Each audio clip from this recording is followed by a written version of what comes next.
primer elemento fundamental.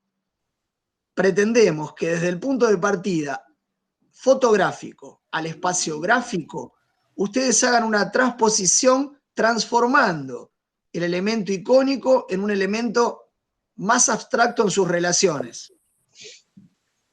Ese primer elemento es clave para cuestiones que van a tener que ver luego con problemas del cambio de lectura. Segunda instancia. Una vez que ustedes hicieron el reencuadre, teniendo en cuenta que iban a elaborar de algún modo el espacio gráfico, en este caso Sheila todavía está pegada a la imagen icónica del punto de partida de su dispositivo fotográfico, aunque el encuadre que hace es bien interesante. Tiende a abstraer, pero mantiene todavía áreas demasiado grandes como zonas de color y elementos representativos aún todavía demasiado evidentes. ¿Sí? Ahí hay gente que está queriendo entrar. Bueno, ahí espera. Ahí va.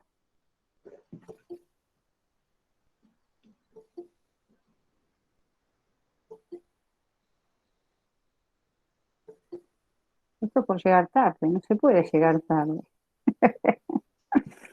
Además están sin la cuenta FADUA para seguir hinchando los quinotos y que quede grabado el tema. Muy bien. Muy bien. A ver. ¿Estamos? ¿Entraron todos ya? Son 48. A ver, esperemos que sí. Bueno, genial. Vamos entonces de vuelta. Digamos. A ver. No, este no.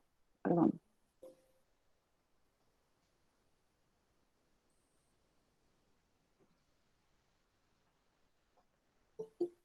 Hoy no me deja ver más. A ver, acá. Ahí va. A ver, acá. Bueno, seguimos. Listo. Buenísimo. Vuelvo entonces a retomar esto para los que recién ingresaron. Estamos viendo un trabajo de Sheila, una compañera de ustedes, solamente para fijar algunas condiciones del punto de partida del cual iniciamos y hacia dónde vamos. Decíamos que partimos de una imagen fotográfica, un dispositivo fotográfico, de un espacio de ustedes con relaciones cromáticas incentivadas o buscadas por ustedes en ese espacio. Y decíamos que la primera operación que ustedes hacían era una operación de transposición de una imagen fotográfica a la búsqueda de un espacio gráfico. En ese movimiento, el objetivo fundamental que buscamos o buscábamos, las dos cosas van juntas, lo que buscábamos y no logramos, lo vamos a tratar de trabajar un poquitito, es transformar la figura icónica en un espacio más abstracto. Esa condición es fundamental para las operaciones luego de cambio de lectura. Una vez que hemos hecho el encuadre, decíamos que Sheila ha reencuadrado su fotografía inicial, manteniendo todavía espacios demasiado amplios y áreas aún demasiado icónicas. Sin embargo, a pesar de todo eso, el encuadre que realiza de la fotografía inicial es interesante y su posición también.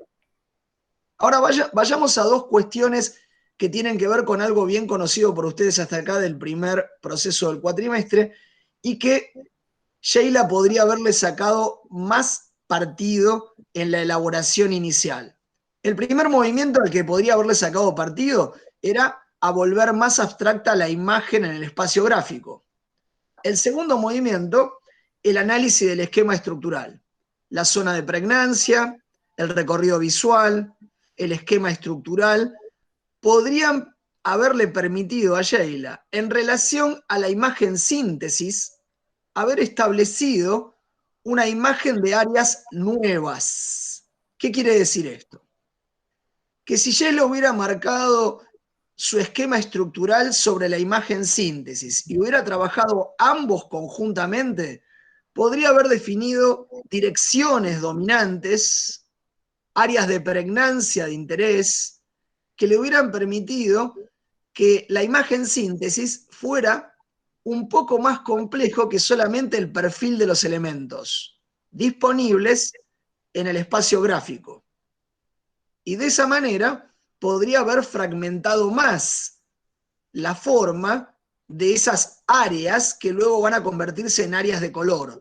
Van a ver por qué insisto mucho en la fragmentación de estos espacios o en la marcación de direcciones que permitan que no haya grandes áreas dominantes luego que van a convertirse en un pleno de color.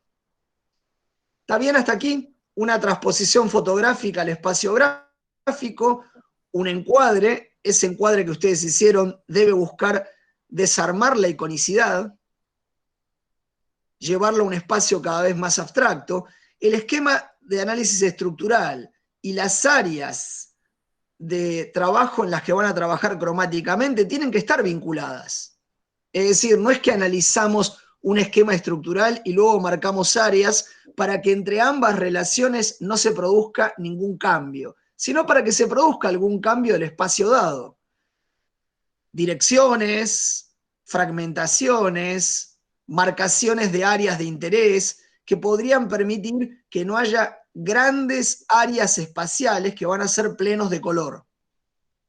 Bien, esa sería una primera parte que era fotografía, transposición gráfica, análisis de esquema estructural, análisis de la imagen, síntesis del esquema estructural para poder particionar el espacio en áreas de color. Yo creo que aquí hay un primer trabajo que todos pueden hacer perfectamente muy bien porque es muy comprensible, que es desarmar la iconicidad, volver más abstracto el espacio y usar el esquema estructural y las áreas de delimitación para una mayor fragmentación del espacio gráfico, de manera tal que el espacio no sea con áreas para plenos tan grandes. Segundo paso, Mabel.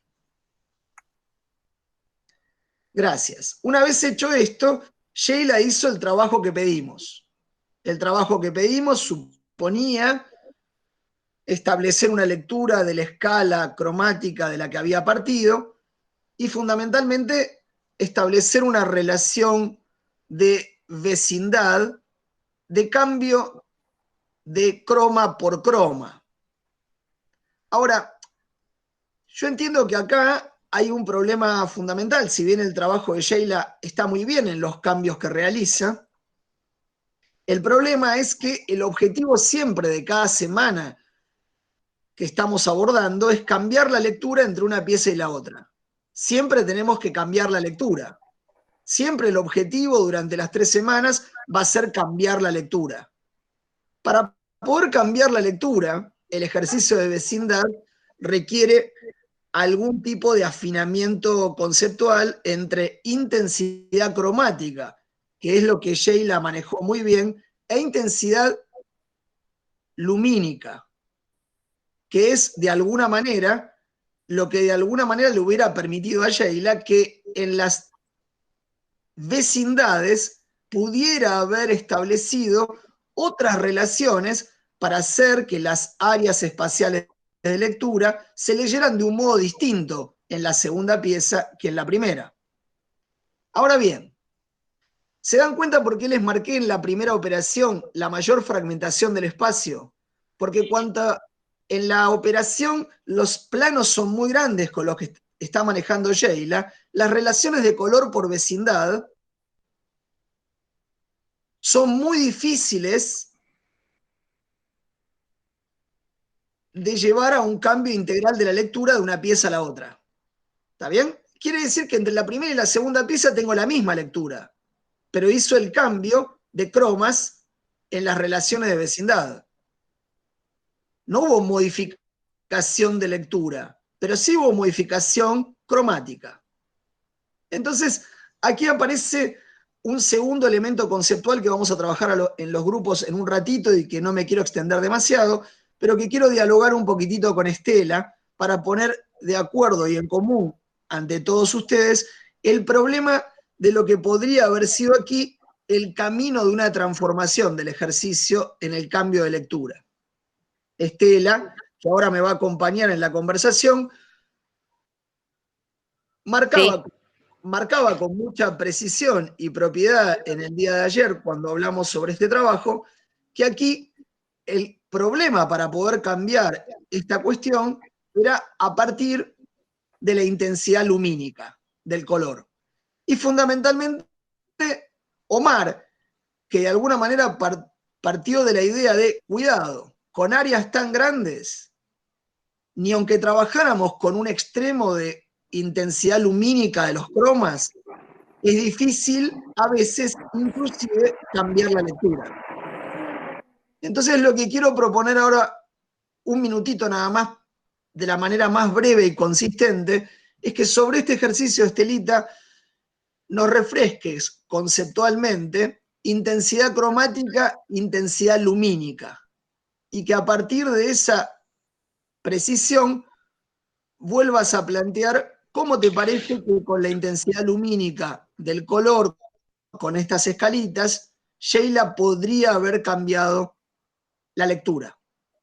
Es claro, ¿no? El planteo. Sí. Hasta aquí. Ok. Bueno, intensidad cromática son los posibles matices dentro de una tonalidad. Intensidad lumínica es lo que nosotros conocemos como claroscuro, como los valores. Hay una cuestión que tiene que ver también con lo tonal. Dentro de lo tonal están las dos intensidades, la cromática y la lumínica. ¿Por qué digo esto? Porque es importante hacer referencia también a la idea de tinte, en este caso, o tono. Creo que en el caso de Sheila hay una relación de tintes que podría haber modificado la lectura cuando veo el verde en relación a los azules en el segundo movimiento que ocupa ese espacio, esa área mayor de superficie. Sin embargo, mantuvo la intensidad cromática y la intensidad lumínica, ¿sí? Cambió, trabajó con un verde que está en relación a los azules, si lo pensamos como cercanía tonal, pero mantuvo la intensidad cromática de ese tono y a la vez la intensidad lumínica, que en un punto es la que marca realmente el cambio de lectura.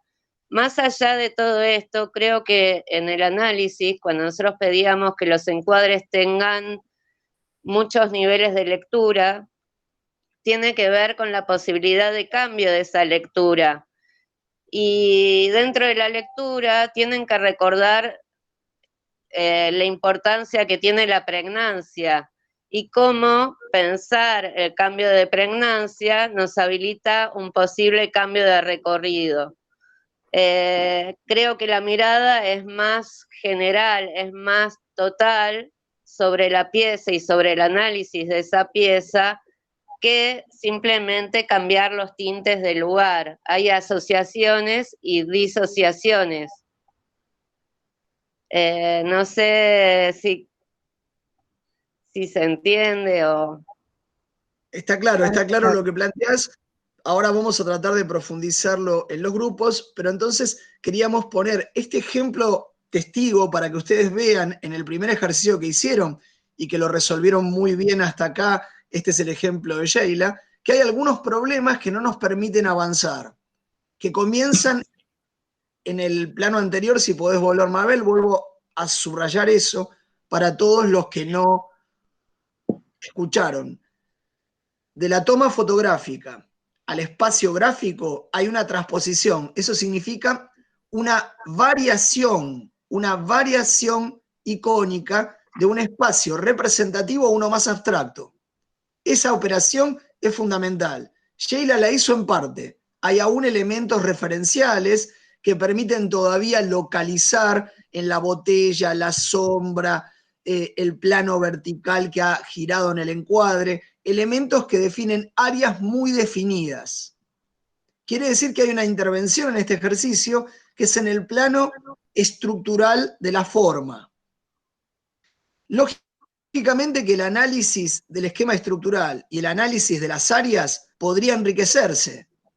Gisela planteaba ayer con mucha inteligencia perceptiva que en este ejercicio las áreas de análisis podrían ser enriquecidas. Y si fueran enriquecidas entre el esquema estructural y el análisis sintético de las áreas, podríamos tener una multiplicación de áreas que permitieran cambiar más fáciles las áreas de color. ¿Está bien? Esto es un plano de transposición fotográfica al espacio gráfico y de análisis morfológico. Adrián, con esto sí.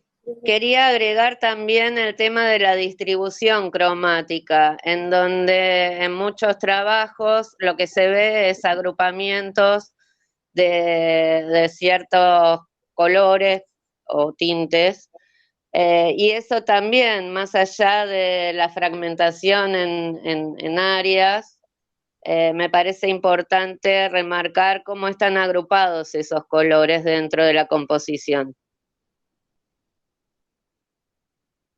Habíamos seleccionado... Ahora vamos a otro, pero déjame que quiero hacer de vuelta ese movimiento. Cuando salimos de ahí, que es una operación morfológica del espacio gráfico, entonces vamos a la que viene. Está este problema que planteamos. Agrupamientos de color, de cromas, y fundamentalmente este trabajo sobre el tinte y su variación lumínica, lo cual permitiría cambiar o no la lectura. Con lo cual, acá, para poder cambiar la lectura, las áreas dominantes tienen que romper las relaciones dominantes que guardan con las relaciones de croma. ¿Está bien? Entonces, Gabriel ayer propuso una interesante propuesta. En el segundo trabajo de Sheila, planteó, por ejemplo, si nosotros trabajáramos sobre la línea negra inferior de la sombra de la segunda botella, o de la primera botella, y ahora no la puedo distinguir, ya las dos son simplemente unos elementos figurativos que están allí. Si uno trabajara sobre ese espacio, la relación de todos los vínculos de borde de color, podríamos modificar la lectura. Para eso habría que cambiar la relación entre los verdes, los azules que están en juego, y también la relación con esa línea negra que definía ese borde espacial inferior. Arriesgamos a cambiar la espacialidad en favor de poder cambiar la lectura. Entonces, si alguno me pregunta si se puede cambiar la espacialidad para cambiar la lectura, van a cambiar la espacialidad, porque está ligada fundamentalmente al área de pregnancia.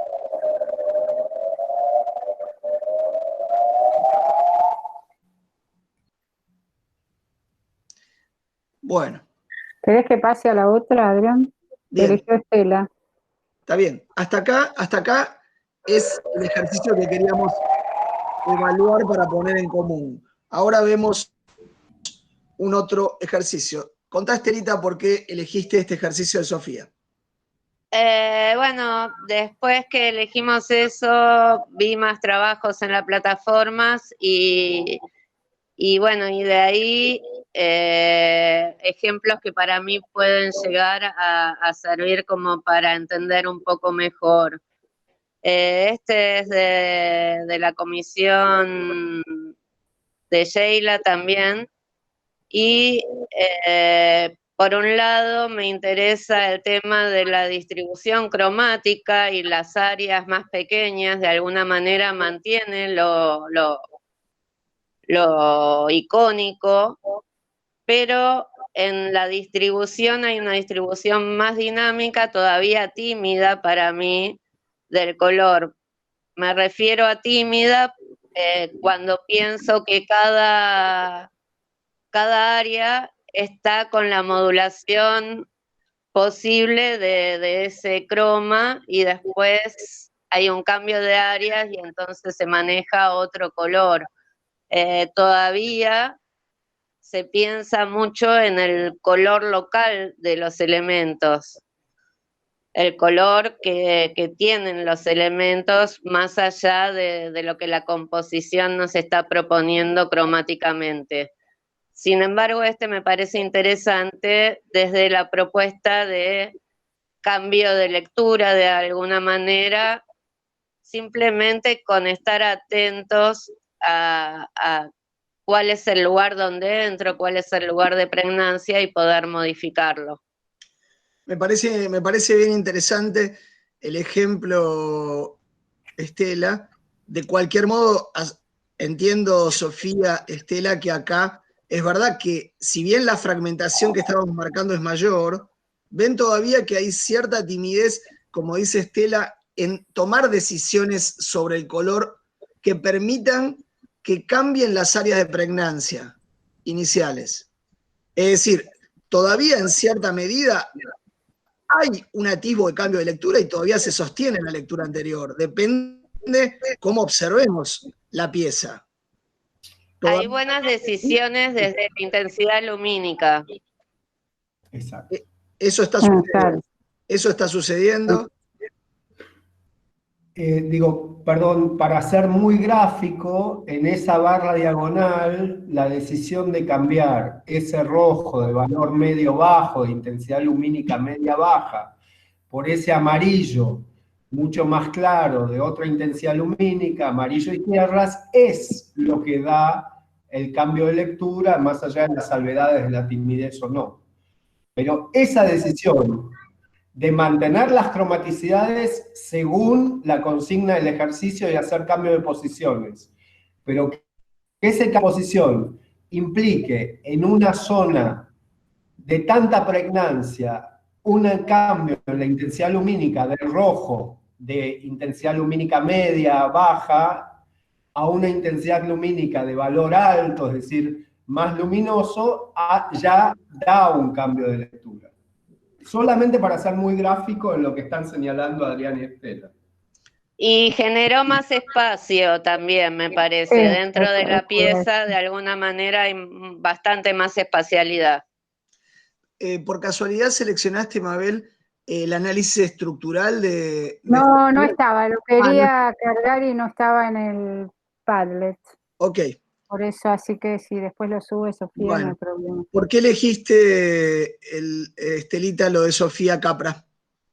Tiene que ver, por un lado, en la búsqueda de la paleta, en donde creo que vi como una diferencia que la puedo dividir en dos, los que fueron a buscar el color de la composición esa de la toma fotográfica antes de hacer el ejercicio, y muchos que trabajaron pensando más el color local del objeto, más que el de la imagen de la toma fotográfica.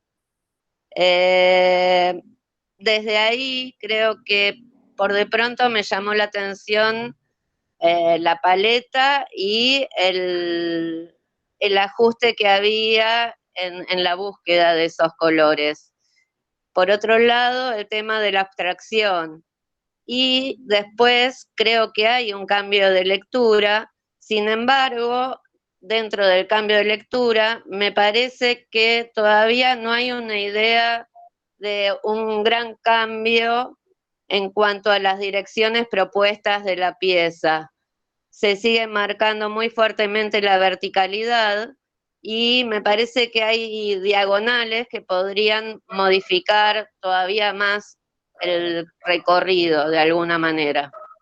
Las diagonales, la diagonal superior que hay en el plano rojo y naranja, bueno, en principio esa dirección de ahí me parece que podría haber sido tomado más en cuenta de alguna manera para el cambio de lectura. Y como crítica que le hago es que todavía me parece que le faltan niveles de lectura como para poder elegir realmente cambios de lectura y no estar obligados a los que la pieza me propone, por no tener más opciones. Muy bien. Claro, por ahí Lo que sí, tendría que trabajar con el esquema estructural, que es un poco lo que pasaba en la primer pieza, ¿no? Ajustando Creo que sí. fragmentaciones, claro. lo que sí me parece una ganancia para todos es que un nivel de abstracción mayor en la iconicidad y de Sí, fragmentación mayor del espacio colabora mucho a este cambio de las áreas. Lo estamos viendo en estos últimos dos ejercicios que eligió Estela, ¿sí? ¿Ven? No sé, Perdón. perdón, me gustaría saber si están entendiendo, ¿no? Si tienen claro. preguntas hasta acá.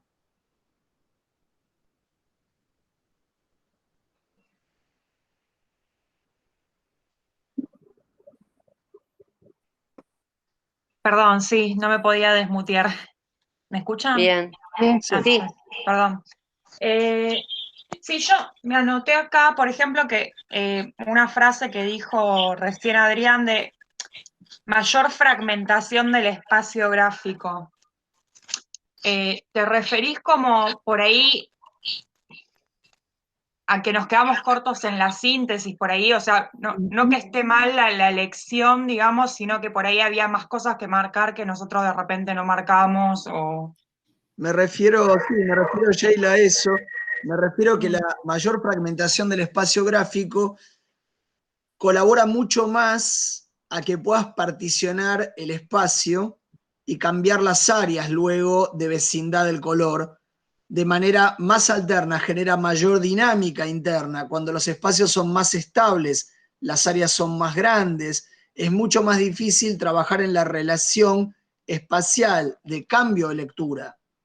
A eso me refiero con la fragmentación del espacio gráfico. Ahora, es cierto que lo que hice mayor insistencia es en esto, que el esquema estructural no lo están aprovechando en el esquema síntesis de las áreas. No están aprovechando el análisis del esquema estructural en la síntesis de las áreas. El esquema estructural tiene áreas de pregnancia y direcciones. Si esas direcciones ustedes podrían utilizarlas conjuntamente con la síntesis de las áreas de color, podrían tener una comprensión integral de la pregnancia que marcó Estela y fundamentalmente de la fragmentación espacial según direcciones de lectura que marcó Gabriel. En ese sentido, ambas condiciones son fundamentales para poder hacer este trabajo. ¿Se entiende, Sheila, lo que planteo? Ahí va a intervenir Gisela. ¿Pero se entiende lo que planteo? Sí, sí, clarísimo. Bien. Gracias. Buenísimo. Dale, Gisela. Sí, no, quería agregar que estaba viendo varios de los trabajos que subieron al Padlet y el tuyo, Sheila, que lo vimos ayer, porque fuiste una de las primeras en colgar, que me di cuenta como que la mayoría se quedaron como en la instancia de solamente delimitar las áreas pensándolo como un mapeo. Y acá voy con la relación que esto tiene con el trabajo anterior que hicimos, ¿no? Había que trazar un mapeo y de alguna manera después cruzar eso con el esquema estructural y de ahí que surja esa lámina síntesis. Me parece que, Sheila, tu laburo es buenísimo, pero creo que lo que te complicó fue que no pudiste aprovechar bien, como dice Adriana, el tema del esquema estructural, no solo para poder por ahí generar más áreas, sino por ahí para poder ajustar algunas cuestiones de eso que te quedó como, bueno, como medio indefinido, ¿no? Que lo seguimos viendo por ahí como botellas o zonas que quedaron por ahí un poco indefinidas respecto a, bueno, lo que son sombras proyectadas. De alguna manera la síntesis tiene que ver con eso, ¿no? Con ese cruce entre las áreas marcadas y después el esquema estructural y poder aprovechar las direcciones que proyecta el esquema estructural para poder tener bien definidas esas áreas. Perdón, una sola intervención. Esto es algo, los problemas con la síntesis es algo que muchas veces resolvíamos en las mesas. Yo creo que si con Gisela, cada uno en nuestro grupo, hacemos una pequeña muestra de cómo tomamos una decisión en un gradiente, agarrando un esquema estructural que ya hayan hecho, van a poder visualizar mejor de qué estamos hablando. Chiquitito, aunque sea. Perfecto, ahora lo hacemos en los grupos. Digo una cosita antes sobre lo que dice Gisela, que recordemos un poco que el esquema estructural nos permite realizar variaciones sobre la estructura compositiva. Es decir, respondiendo a esto a alguien que creo que fue Laila, dice, entonces conviene usar zonas más chicas, más particiones. No se trata de más particiones o menos particiones, sino usar la potencia de variación de una manera estratégica. Bueno, eso que está diciendo Gabriel, Sheila y para todos los demás, eso es lo que llamo dirección y fragmentación del espacio. La potencia de variación que permita el esquema estructural sobre la imagen síntesis. Ahora en el grupo lo hacemos, pero está claro que entre tu ejemplo y los que vinieron después, Sheila en particular, ves que hay un trabajo de mayor abstracción, de áreas más fragmentadas y de relaciones de vecindad, de áreas menos extensas de color, lo que permite que haya operaciones de cambio de lectura posibles. Cuanto más definidas, más figurativa y más determinado está el espacio, es más difícil producir este cambio de lectura. Aunque vimos recién algunas que lo intentaban. Digo tímidamente porque hasta ahora no he visto cambio de lectura de verdad.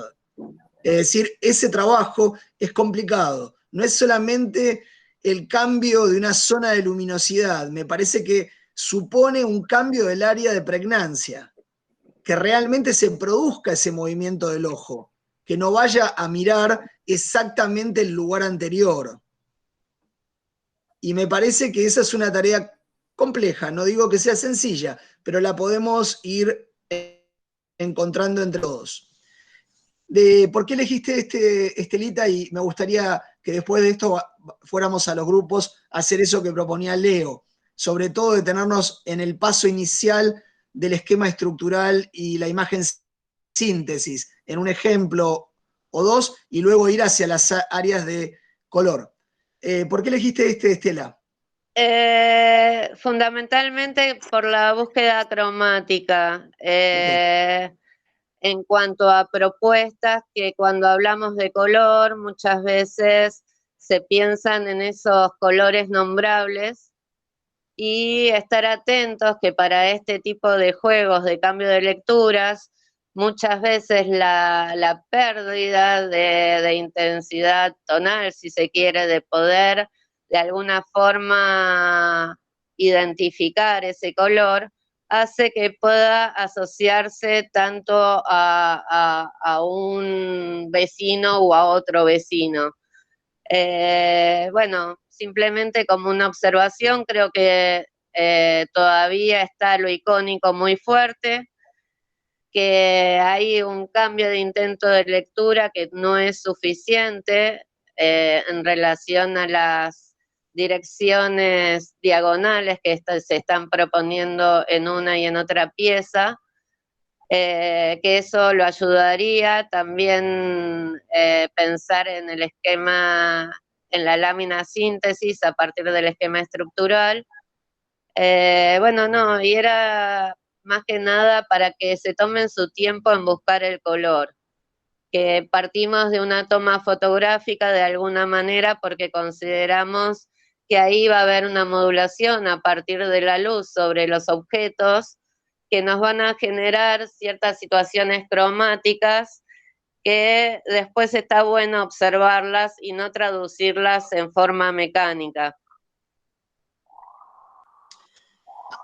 Antes de pasar a los grupos, lo que quería decirles es que el trabajo que están haciendo de rescatar paleta de color de los elementos cotidianos está muy bueno. Que el trabajo que han producido esta semana, de la semana pasada esta, estableciendo este proceso de primer análisis que hacemos, también es muy bueno. Hasta acá lo que estamos viendo es muy bueno. Lo que estamos empezando a definir son los problemas que ayudarían a ese cambio de lectura y a ese manejo del color que no sea solamente para cambiar la lectura, un cambio de croma a croma, sino una mayor riqueza lumínica de los cromas, para empezar, de las intensidades lumínicas. La otra cuestión que estamos marcando y que es fuerte en este proceso es una mayor riqueza del análisis que ustedes hacen de direcciones y pregnancia, para sacarle más partido a la estrategia de color. Y la tercera que estamos marcando, y que me parece que hemos visto algunos ejemplos muy buenos, es cómo del color doméstico ustedes llegaron ya a empezar a elaborar una paleta. Ya empieza a ver, Estela estuvo marcando recién en los ejemplos, una buena selección de paleta de color. Quiere decir que la domesticidad nos produjo un principio de elección de una paleta de color que podemos enriquecer, extender. Cuando diga enriquecer, quiere decir extender, llevar a sus condiciones de mayor intensidad cromática y o intensidad lumínica. Sí, por ahí decirles también que a veces, digamos que suban al Padlet el trabajo sobre el esquema estructural y lo mismo la detección de la paleta para que se pueda visualizar, aunque sea en una lámina integrada, para que se vea el movimiento, ¿no? Y que se pueda operar directamente. Que muchos por ahí subieron las dos solas. Sí, habíamos pedido las dos, pero...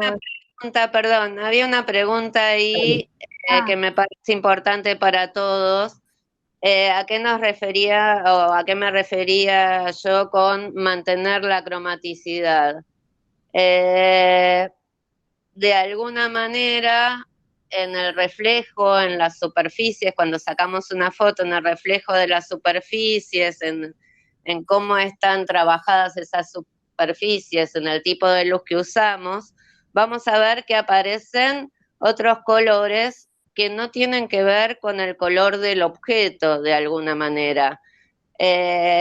Y creo que la clase de hoy también va a servir como para entender un poquito más a qué nos referimos con la distribución de paleta, cómo están distribuidos los tintes dentro de esa paleta y cómo están organizados. Lo que vi de alguna forma en muchos de sus trabajos tiene que ver con agrupar todas las posibilidades de un tinte en un sector y agrupar todas las posibilidades de otro tinte en otro sector, y que esos colores no se muevan por la composición de alguna manera. Bueno, no sé si ahora se entiende más o menos, pero me refería a eso, con mantener la cromaticidad. Una idea muy sencilla es cuanto más reparto de los tintes haya en toda la composición, más riqueza de posibilidades de variación y de cambio de lectura van a encontrar. En la medida en que los tintes están concentrados en áreas y opuestos a otras áreas de tinte opuesto, es mucho más difícil cambiar la lectura. Entonces, una idea que une la fragmentación espacial propuesta o la abstracción inicial con direcciones claras y fragmentación del espacio, con esta pregunta de recién, es que cuanto más fragmentado está el espacio y más distribuidos están los tintes en toda la composición, más fácil resulta producir el cambio de lectura. ¿Está bien? Ese sería un tip preciso que podemos sacar de la primera síntesis de hoy. Cuando ya se vuelve un mosaico, vuelve a ser complejo. Bueno. Estamos siempre en ese equilibrio, no se trata de volver un trabajo, un puntillismo o un mosaico, sino justamente mantener áreas definidas, pero que permitan una mayor distribución del color. ¿Está bien?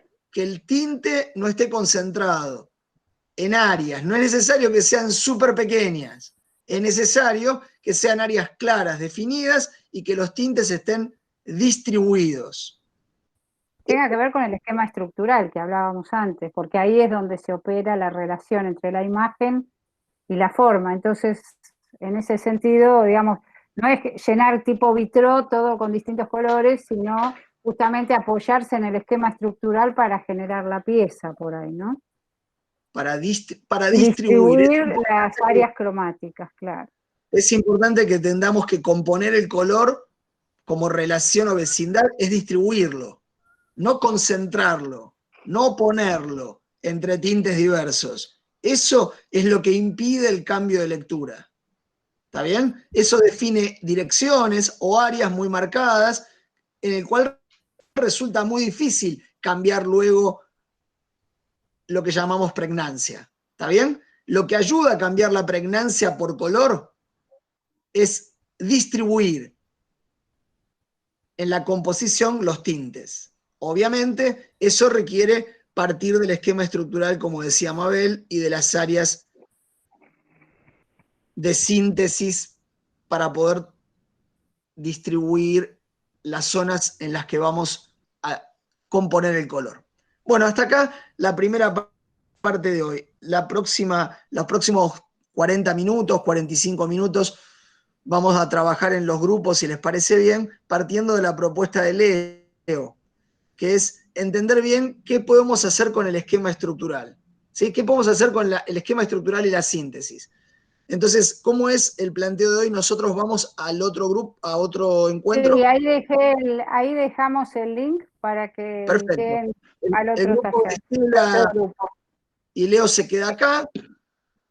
Nosotros nos volvemos. Y vamos a pensar sobre todo, tomo de acá, la relación de pasaje y contraste como una herramienta para el cambio de lectura. Así que estén bien atentos en esta cuestión. Bueno, acá Mabel seleccionó este fragmento de Paul Cézanne, dice: el arte es una apreciación, una percepción personal. Coloco esta percepción en la sensación y pido a la inteligencia que la organice en forma de obra. Es muy precisa esa cita con la relación de este pintor que vemos ahí, que nació en el sur de Francia en 1839 y murió en 1900. 1800. Sí, este fue al revés, es como es el historiador. Piensen que tuvo apenas unos añitos más que Van Gogh, que Gauguin, unos 15 años más, pero Van Gogh y Gauguin, dos pintores que entendieron muy bien la relación de la cromaticidad para generar espacio, le cantaban a Cézanne en tono amistoso: ahí llega el viejo Cézanne, ahí llega el viejo Cézanne. Pero el viejo Cézanne había dado las bases fundantes de toda una relación perceptiva que se iba a establecer en todo el siglo XX. Así que, digo, esta cita es muy precisa porque si algo le interesaba a Cézanne, que era un pintor de una factura lenta, se podría decir, tardaba bastante en elaborar sus obras. Sus temas fueron 3, básicamente: naturaleza muerta, paisaje y bañistas, y algún retrato por ahí. Hizo 300 variaciones de bañistas. Si uno piensa en su velocidad de trayectoria para realizar esas obras, estaba muy relacionado con percibir y la sensación interna que esa relación cromática generaba sobre la percepción, sobre los sentidos y hasta sobre la emoción. Una relación muy fuerte entre el ver y el sentir. Así que esta cita es súper precisa. Algunas cosas curiosas biográficas: fue amigo de Émile Zola, que le presentó a Manet, otro gran pintor, siendo él muy joven, y fue un impresionista, Camille Pissarro, el que lo invita a hacer una experiencia de percepción al aire libre que iba a marcar gran parte de su vida, como vamos a ver en la que sigue, Mabel, si querés. Y se diferencia de esa generación anterior impresionista en que él creía que debería haber algo más sólido y durable. Y algo que lo vuelve, y tal vez esto no es muy conocido, pero algo que lo vuelve el padre de la pintura moderna es una relación constructiva con la imagen. Van a ver que hay algo diagramático, si después le llama la atención, esto que hablábamos recién, de la percepción sensorial del paisaje a cierta geometrización de la forma. Si se me escucha mal, avísame, Adrián. No, perfecto, Gaby. Es decir, una idea de construir más que de dibujar.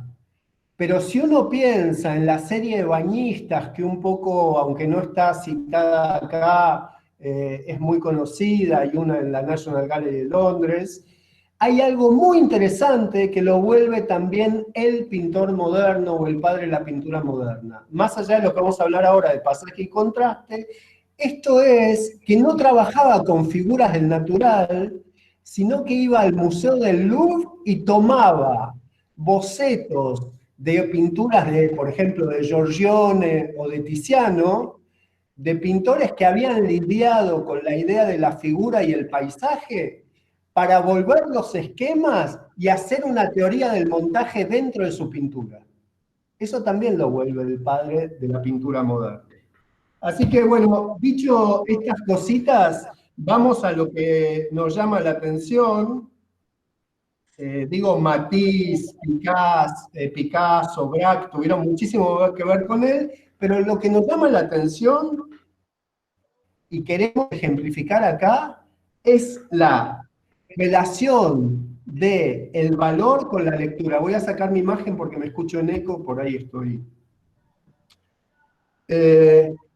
Esto es un paisaje pintado muy recurrentemente por nuestro amigo Paul Cézanne, es el Monte Saint-Victoire, fue ahí a pintarlo infinidad de veces.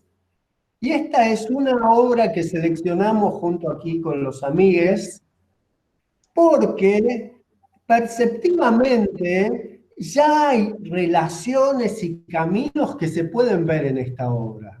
Ahora vamos a pensar de qué se componen esos caminos.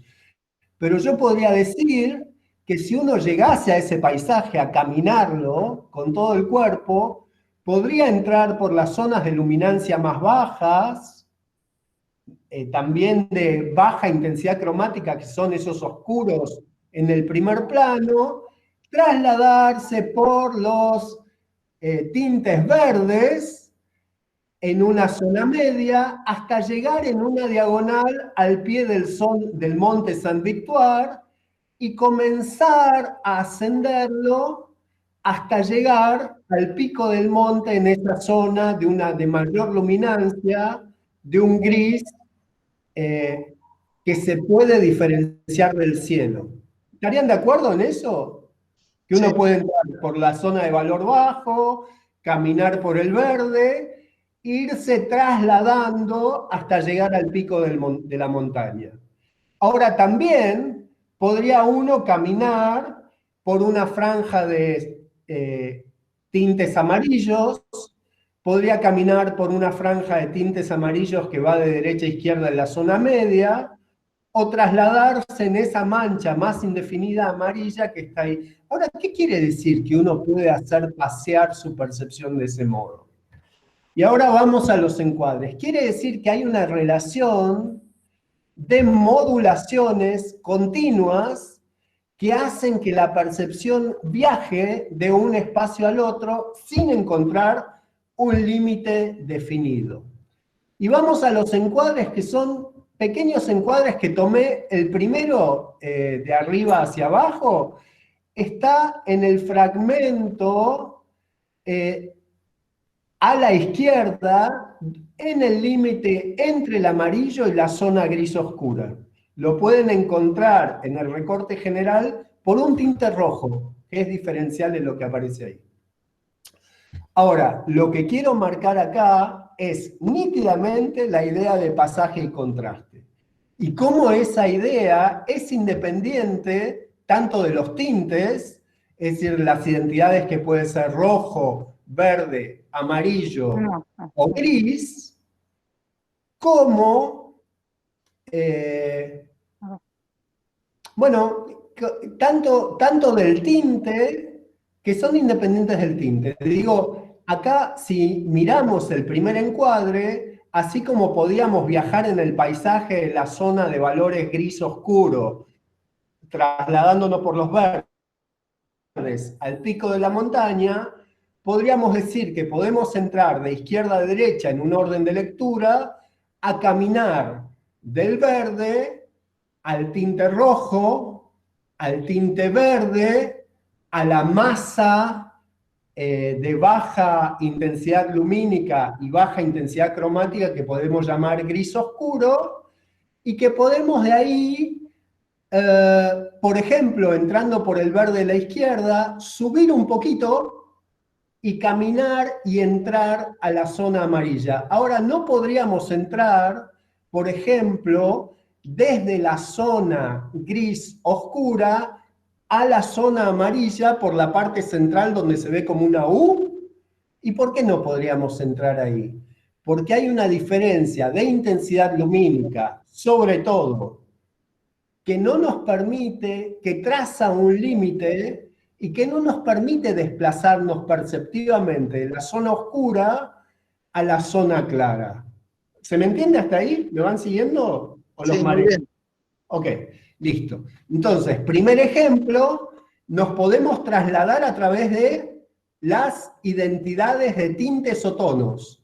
Pasamos de un verde a un rojo, a un verde, a un gris, y nuestra percepción viaja en esa línea recta. Sin embargo, no viaja de ese plano medio al plano amarillo por la parte central, porque hay una diferencia lumínica que no es de modulación, sino que es diferencial. Hay una diferencia perceptiva entre la zona de luminancia del amarillo y la del gris, que nos permite viajar dentro de los amarillos, nos permite viajar dentro de la zona de baja intensidad lumínica del plano inferior, pero no nos permite trasladarnos de uno a otro. Si no queda claro, después pueden preguntar. Segundo encuadre. En el segundo encuadre tenemos una zona de baja intensidad lumínica a la de, si lo podés marcar, vamos al encuadre, Mabel, si... Sí. Ahí va, entra por ahí, por la zona de gris, donde tenés el cursor, abajo. Esa, ahí, quédate ahí. Bueno, podemos ver cómo nuestra percepción viaja en otro sentido por la relación de pasaje. Pensemos el pasaje, lo que permite la modulación continua que hace que nuestra percepción se desplace. Entonces vamos de una zona de baja intensidad lumínica, con una intensidad cromática baja también, podemos decir que el tinte es verde, pero sin embargo la identidad nombre de ese tinte es difícil de nombrar con precisión, a una zona de baja intensidad lumínica, es decir, oscura, con poca identidad cromática, tampoco podemos, intuimos que es un azul, pero nos cuesta nombrarlo, a otra zona de baja intensidad cromática y de una intensidad lumínica un poco más alta, que hace que nuestra percepción viaje entre estos tres gestos, pinceladas, de acuerdo a la escala perceptiva planos. Sin embargo, no podemos pasar de la intensidad de la zona verde central a eso en el recorte central que marcaba Mabel es cielo. Hay un diferencial de intensidad lumínica que hace que nuestra percepción no pase. A eso le llamamos contraste. Una zona de valor bajo contra una zona de valor medio alto. ¿Me siguen? Viajamos de los verdes a los azules, pero ese acento de luz nos corta perceptivamente en una relación de contraste en la que no podemos desplazarnos. Vamos al tercer ejemplo. El tercer ejemplo es un pedacito del cielo. Y acá la cosa está más asociada a la relación de un tinte. Sin embargo, seguimos viajando perceptivamente. Podemos entrar, apoyar el cursor donde quieras, Mabel. Justo ahí no. Ahí, por ejemplo. Divino. Acá, Ahí va. Acá están los pasajes. Entonces Acá tenemos una intensidad lumínica dentro, siempre es relacional. Digo, esto que parece una intensidad lumínica altísima aquí, tal vez puesto contra otra cosa, se vuelve una intensidad lumínica media. Ahora, en esta relación tenemos una intensidad lumínica alta media, es decir, tira al valor alto, tira al claro, que viaja por la parte inferior en un pasaje, ahí va, nuestra percepción se desplaza ahí porque hay una modulación de esta intensidad lumínica, hay una modulación continua que viaja de un valor medio a un valor un poquito más bajo, a algo un poquito más oscuro, pero que se recompone en ese movimiento de luz a la izquierda. Sin embargo, si vamos a ese lugar que queda como un punto central, queda recortado porque hay un diferencial no solo de la cromaticidad, sino sobre todo de la intensidad lumínica. Entonces, ese punto de valor más bajo, de menor intensidad lumínica, dicho en nuestro lenguaje más habitual, un poco más oscuro, queda rodeado en sus contornos, y ese contorno es el diferencial mismo por esa relación lumínica de valor más alto. Bueno, eso es lo que lo vuelve a Cézanne el padre de la pintura moderna, y también en muchos casos utiliza la línea externa para mezclar, para mostrar, para demarcar esa diferencia de ese diferencial de intensidades lumínicas por el uso de la línea. Así que bueno, es súper interesante para seguir investigando en la relación con el montaje, en su relación entre percepción, emoción, y bueno, esto es lo que tengo yo para decir, así que si se entendió, ojalá. Gracias. Buenísimo, gracias Gaby. Ahí va Estelita. Hola, sí, se entendió, estuvo muy bueno, Gaby. Gracias, gracias. Bueno, yo voy a estar hablando de Klee, que ya lo mencionamos antes, y es contemporáneo de Albers y trabaja con él como docente en la Bauhaus.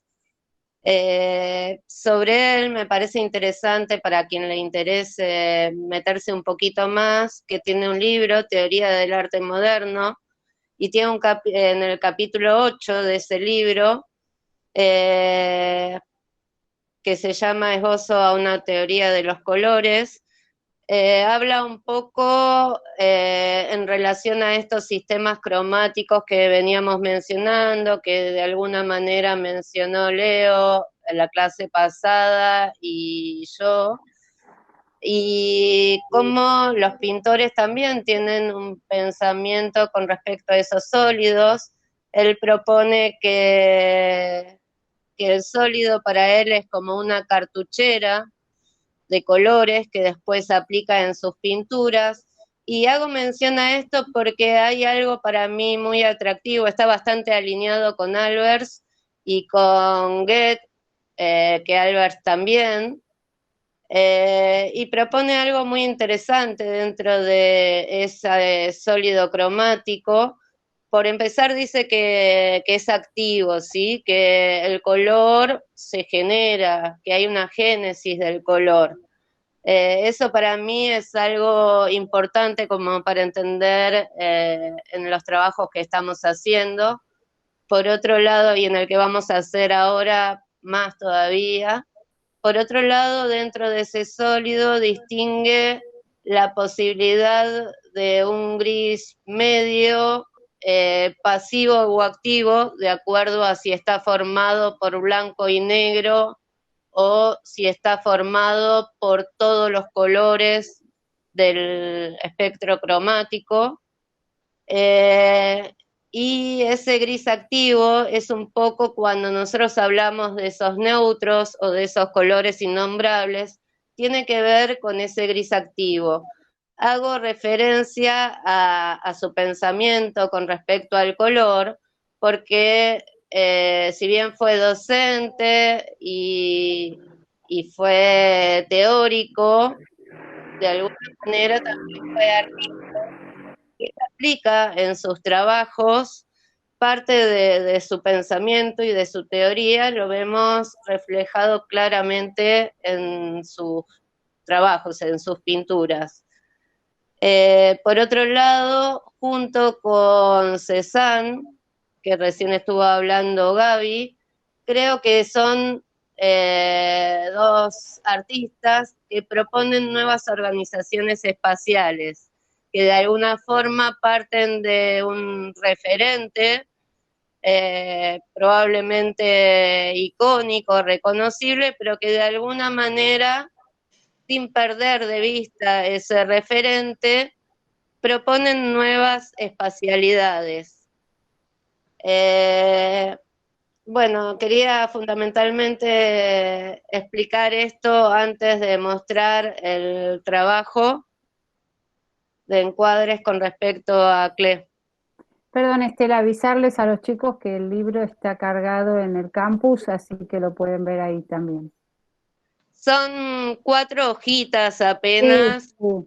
de un libro muy pequeño, pero que a veces es lindo leer a los autores más allá de escuchar los comentarios que podamos hacer nosotros con respecto a su pensamiento, porque creo que también es un gran escritor.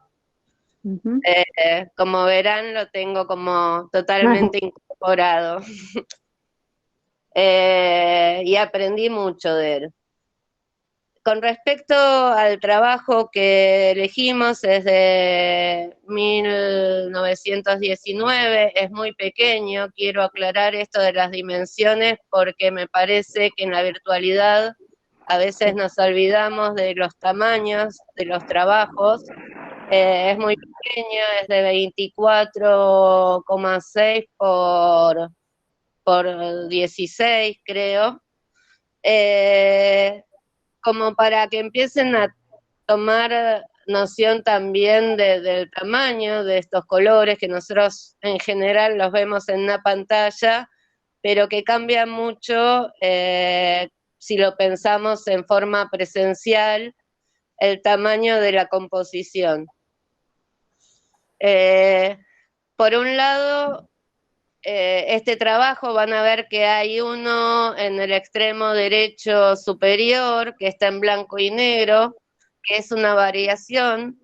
Él trabaja muchas veces sobre una misma temática haciendo variaciones. Está en blanco y negro, es un trabajo en color de acuarela, está en blanco y negro porque me interesaba también de alguna manera que vean relaciones que ya se establecen desde lo lumínico, o sea, desde el valor, en la organización de la composición, si bien es un ejemplo de distribución de paleta, un poco lo que les pedíamos de alguna manera en sus trabajos. Vamos a ver en el caso este que estoy mostrando de Klee, que trabaja con un mismo color y diferentes vecindades y diferente cantidad de superficie y por lo tanto distintas relaciones. Trabaja mucho con la técnica de acuarela o de wash, no sé cómo se pronuncia, que es tipo témpera, y con capas superpuestas, a lo que Albers dice que es color volúmico, ¿sí? Color laminal o color volúmico, color laminal, que es capa sobre capa que genera cierta intensidad del color. En el caso que estamos viendo es gouache y entonces tiene cierto grado de opacidad. Es una pena a veces en las variaciones que vemos digitales que faltan ciertas sutilezas en la transparencia y en la generación de esos planos de color que muchas veces se pierden por más que uno trate de encuadrar dentro de lo digital hay información que ya no está y que por más que encuadremos no la vamos a estar viendo. Pero hay mucho movimiento de sutilezas en cada uno de esos planos que parecen plenos. Los encuadres que hice, con respecto a la paleta, verán que es una paleta de complementarios, conocida en principio por nosotros, de azules y naranjas, y la particularidad que tengo acá como para que observen, es que esa paleta de complementarios, que es bastante clásica de pensar, cómo está modulada, ¿sí? Desde la intensidad lumínica y desde la intensidad cromática, cómo de alguna manera aparecen una serie de colores que pierden identidad, que se vuelven difíciles de nombrar cuando se piensa el cruce de azules y naranjas, o cuando se llega a los polos del claroscuro. ¿Hasta acá me siguen? Sí, muy bien, Estela. Bien. En los encuadres, no me voy a extender demasiado. En los encuadres, lo que quería marcar era pensar sobre un color, ese rojo-naranja que aparece ahí, y cómo de acuerdo a cómo está acompañado, vamos a ver que funciona diferente.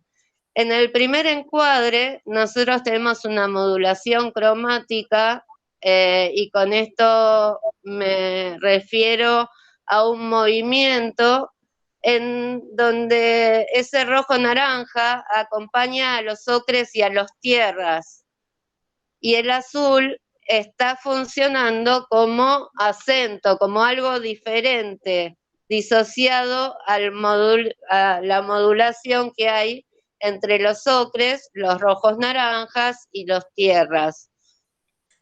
En el segundo caso, hay una modulación tonal,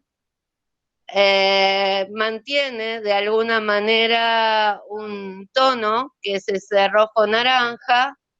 Hay un pequeño mínimo acento de amarillo, que depende del dispositivo en donde estén viendo el trabajo, lo van a ver o no, pero que de alguna manera llama la atención.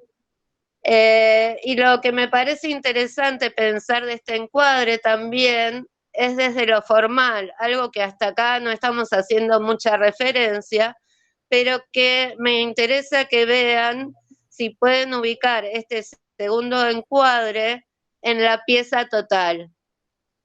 En la pieza total, ese rojo-naranja está funcionando como espacio, y de alguna manera esos recortes triangulares y ese plano rectangular están funcionando como formas. Si vemos en el segundo encuadre, ahora volvemos al encuadre, vamos a ver cómo el rojo-naranja se vuelve forma, y esos triángulos que distinguíamos en la composición total como formas se vuelven espacio. Esto para que empiecen a pensar la relación en función de la totalidad y no de un segmento.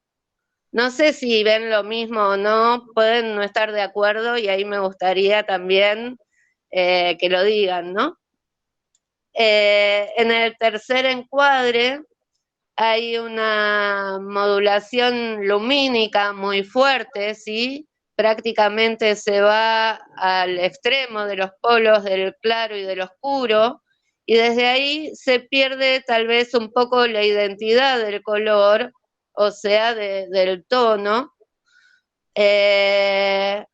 Y el rojo-naranja estaría funcionando en este caso como acento. ¿Por qué? Porque hay un predominio de esos azules y de esos colores que están prácticamente con mucha contraste, ¿sí?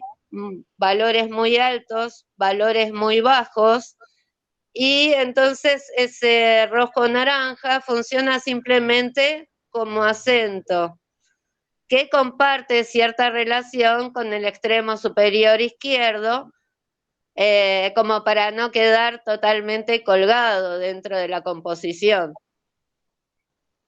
Bueno, eso es en principio lo que querían que vean en el movimiento de un mismo color y las relaciones con colores vecinos. Buenísimo, Estelita. Ahora Gise va a hablar de este mismo problema en una pieza de Brody.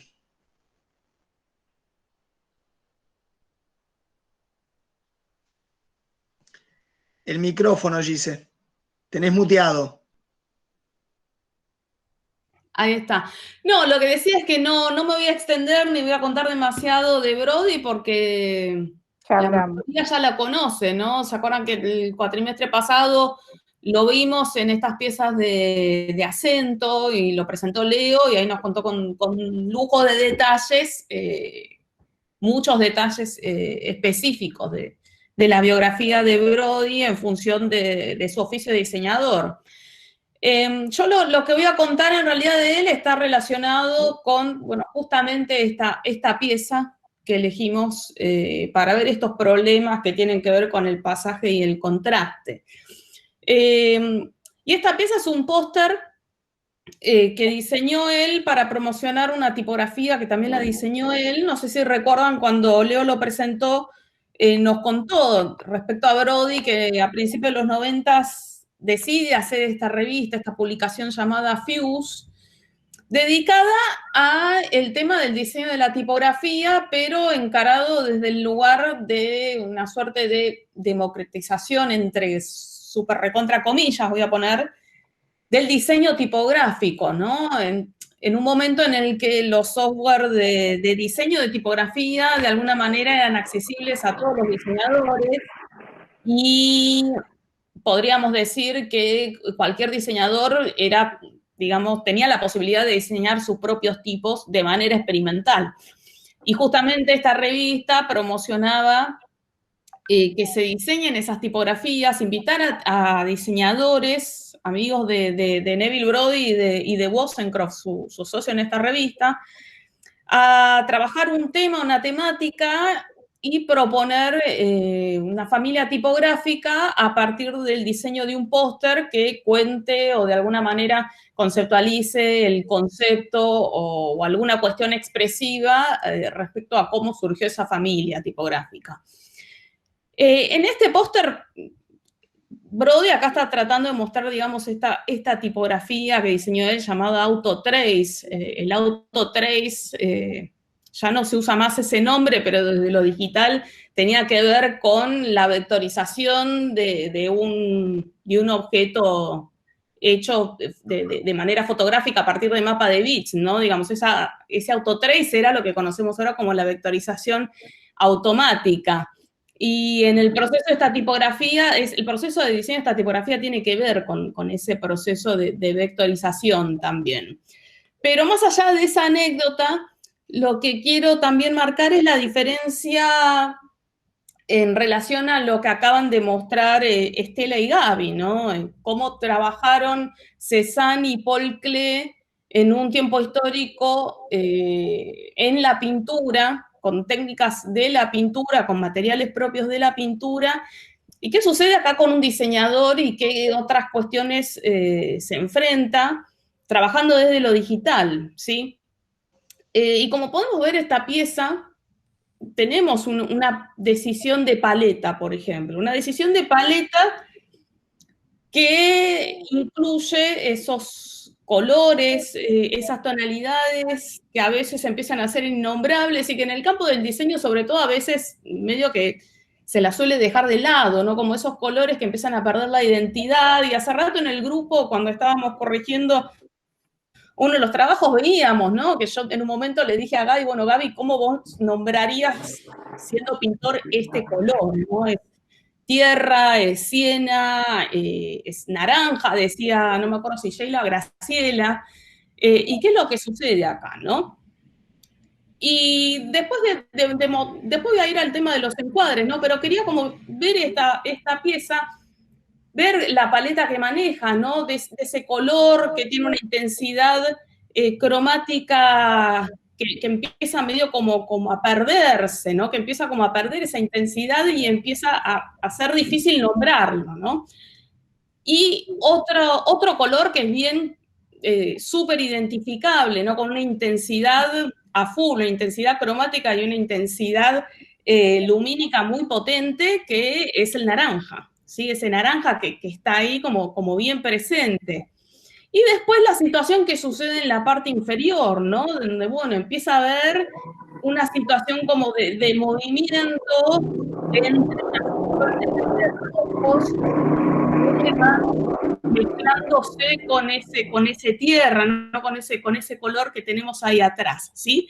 Y el negro, ¿no? Que acá en lo digital lo vemos como negro. Yo no sé cómo será verlo en impreso, si realmente es un negro total, o si es una variación de un color con una intensidad lumínica muy baja, ¿no? Bueno, acá en relación a toda la paleta que decidió Brody, tenemos una percepción, una lectura de negro total, ¿no? Y algunas sutilezas que aparecen ahí como pequeños acentos, pequeños niveles de lectura del lado izquierdo, ¿no? ¿Y qué es lo que sucede acá, no? Veamos, Cézanne, cómo trabajaba a partir de esa modulación, por ejemplo, que nos mostraba Gaby respecto a los azules, ¿no? Esos azules, como de alguna manera iban construyendo distintos azules, distintas intensidades de azul, iban construyendo ese cielo que se percibe en la pintura. Veíamos también como en lo que mostró Estela, Paul Klee iba con esas capas, ¿no? Generando, digamos, variaciones en la modulación de esos complementarios. Bueno, ¿qué es lo que pasa acá con Brody, ¿no? En este medio digital. ¿Qué sucede con esas modulaciones? ¿Sí? ¿Qué sucede con esos pasajes y con esos contrastes? Y ahí voy un poco a los encuadres, ¿no? Que yo decidí como para poder mostrar qué es lo que sucede. Los dos primeros los pensé como momentos en donde hay una situación de poder navegar esas áreas, ¿no? Digamos, con cierta fluidez, ¿no? En donde encontramos pasajes, ¿no? Digamos, pasajes de intensidad lumínica en el primero, ¿no? Donde ese negro de alguna manera empieza a transformarse en ese rojo, ¿sí? Para después otra vez volverse a convertir en un negro. Y en el de abajo, ¿qué sucede en ese pasaje entre ese tierra y ese rojo, ¿no? Que podrían ser colores que no son complementarios, que no son opuestas, que incluso podrían llegar a estar muy relacionados, ¿no? Digamos, hay contenido de ambos en la composición de esos dos colores, ¿no? Y fíjense cómo se va modulando, cómo va transformándose en pasaje, ¿no? Ese rojo que empieza a mezclarse con ese tierra, ¿no? Digamos, y el ritmo que produce, ¿sí? Pensemos que esto es una modulación digital, ¿sí? Acá Brody no estaba mezclando ni óleo, ni temple, nada de eso, ¿no? Acá, obviamente, ¿no? Seguro que generó capas de transparencia para hacer esto, ¿no? Con cierto efecto de blur, ¿no? De sacarle el foco a algunas partes para que eso genere el tema, digamos, de cromáticos y un modo de fusión de capas, seguramente, para que eso empiece a aparecer, ¿sí? Después tenemos los otros dos, que son dos ejemplos bien distintos, en donde podemos ver que hay contraste, ¿sí? Donde hay una modulación de la intensidad lumínica en esa enredadera de líneas, por ejemplo, que están hechas seguramente con líneas de valor muy, muy fino, de color blanco, sobre ese negro, y esas líneas de texto, ¿no? Esas líneas de tipografía. En donde podemos encontrar, ¿no? El contraste, en este caso, de intensidad lumínica, ¿sí? Ese negro versus el contraste que produce las líneas esas de tipografía en naranja saturado y las otras líneas en negro.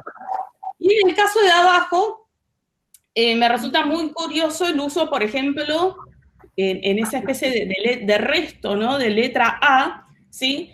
Ese gris que utiliza Brody, ¿no? Que es el único lugar en donde aparece ese gris. Quizás creo que por ahí aparece también en donde aparecen las palabras autotrace en el póster, pero ahí fíjense la relación que tiene con ese gran plano de color tierra, siena, y lo que sucede cuando está ahí en esa A gigante y tocando, por ejemplo, ese naranja hipersaturado, ¿sí? Y cómo se ve ese naranja hipersaturado acá, en ese encuadre, y cómo se ve ese naranja hipersaturado, por ejemplo, en el póster, ¿sí? Fíjense, es el mismo naranja, pero la percepción respecto al área que ocupa en el encuadre y la percepción respecto al área que ocupa en el póster es bien diferente, ¿no? Y produce otra relación, otra lectura respecto a los contrastes, ¿sí?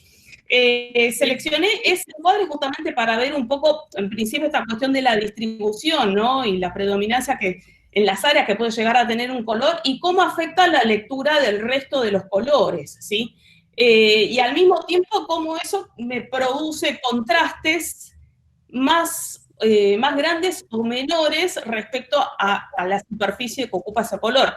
Fíjense, ¿no? Que podríamos decir quizás que ese naranja que está como una intensidad cromática bien alta, y ese tierra que incluso podía llegar a ser ese naranja con una intensidad cromática ya un poco ya a la baja, empieza por ahí a tener contrastes, situaciones de contraste, pero el ojo de alguna manera no puede parar de ver quizás ese parentesco, esa familiaridad que hay entre ese ocre y el naranja. De todas maneras, yo creo que plantea situaciones de contraste justamente por el cambio que hay de intensidad cromática y contraste de intensidad lumínica con esa A, ese resto de A que aparece ahí.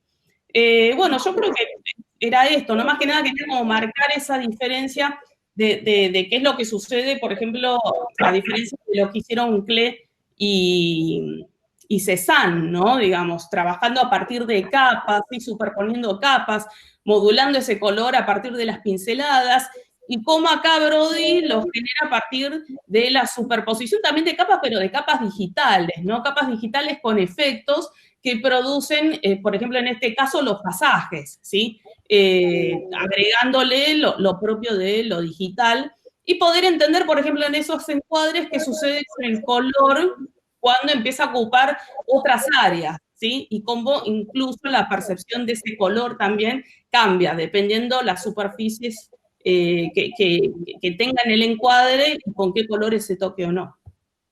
Buenísimo, Gise. Omarcito va a decir algo que estaba ahí pendiente. No, es que quería compartir algo, Gise, de lo que estabas diciendo, que por ahí tenga que ver con una percepción un tanto alucinatoria, quizás por estar tantas horas ya sentado acá y mirando el monitor, pero que me parecía el trabajo que seleccionaste, que realmente supongo que pensaba que Albers podría sentirse como orgulloso del trabajo de Brody, en relación a que me daba la sensación de que había unos juegos como perceptivos muy, muy brillantes, en este efecto que se genera en principio con el negro en la pieza, en el ajuste original, en donde hay a mí me parece como si fueran dos negros diferentes, o sea, el negro que está definido por una silueta como determinada, que es el que aparece a la izquierda, en relación con el otro, y que de alguna manera dan la sensación de tener como distinta profundidad, como una luminancia diferente. Eso me parecía como notable.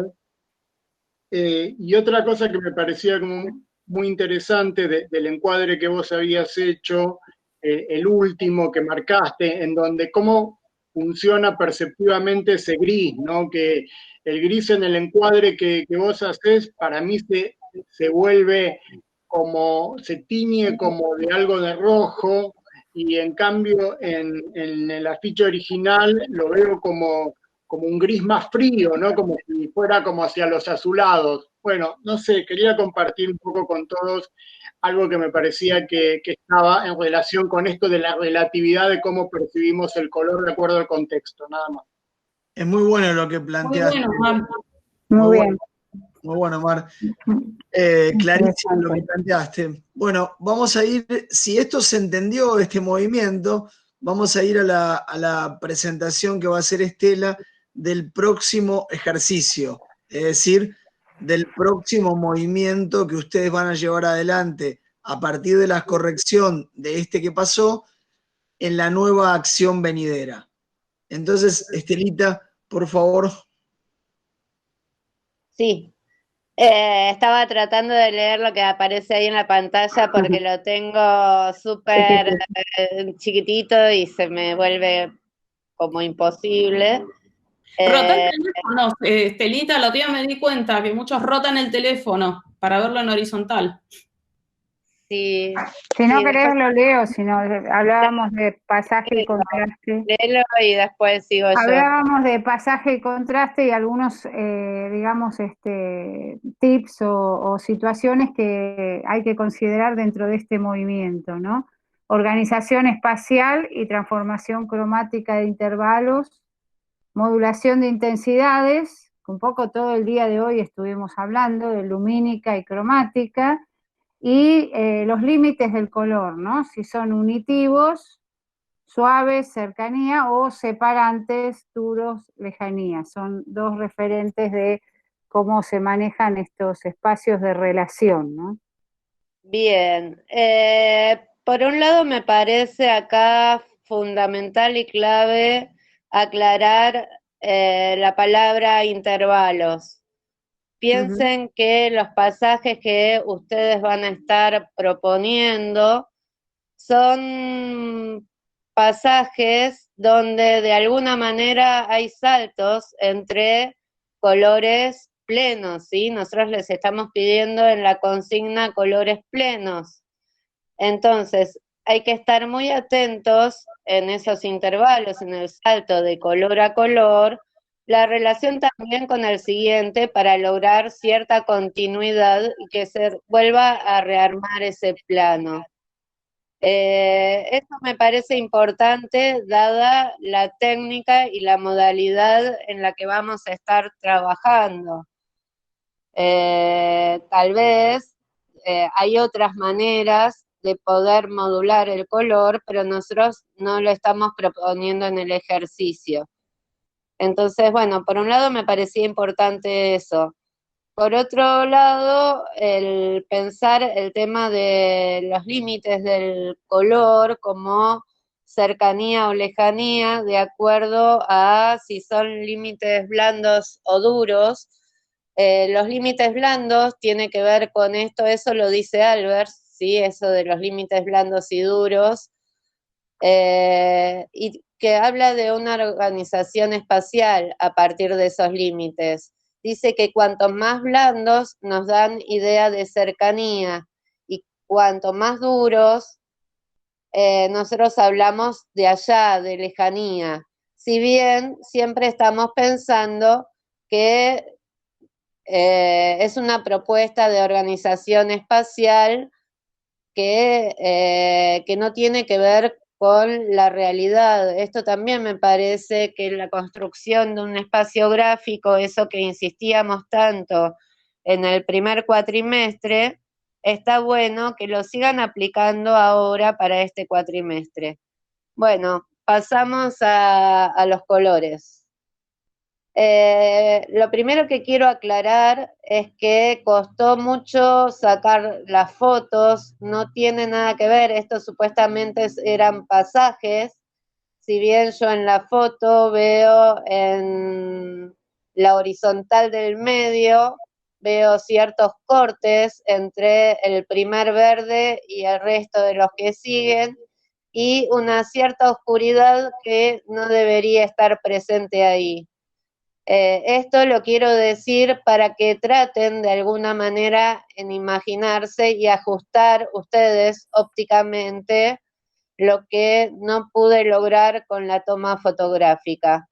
Y entonces, ya habiendo dicho eso, quiero también aclarar que estas fotos que ustedes ven fueron hechas con papelitos que nosotros hacíamos en el esquicio de color cuando trabajábamos en la presencialidad, en donde empezábamos por pensar tintes, tonos, cromas, y esos tintes poder empezar a trabajar la modulación de intensidad lumínica y cromática.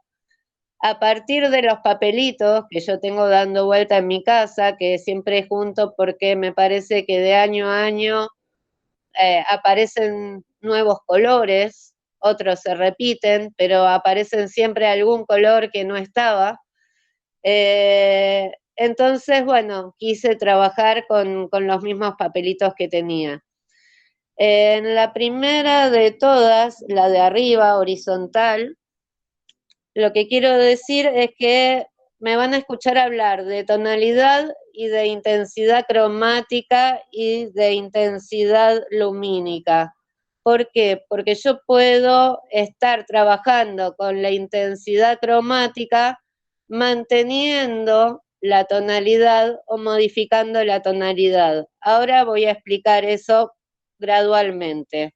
Entonces, en la primera de arriba, horizontal, es la misma tonalidad, el mismo tinte, ¿sí? Y cambia la intensidad lumínica y cromática. Intensidad lumínica porque va de claro a oscuro. Intensidad cromática porque de alguna manera va perdiendo identidad ese tinte. El tinte ahí sería en la horizontal, sigo en la misma map, el tinte ahí estaría ubicado en el medio, ¿sí? Para los extremos va perdiendo no solamente intensidad lumínica, sino que a la vez intensidad cromática, que es un poco lo que ustedes hacían cuando trabajaban el monocromo.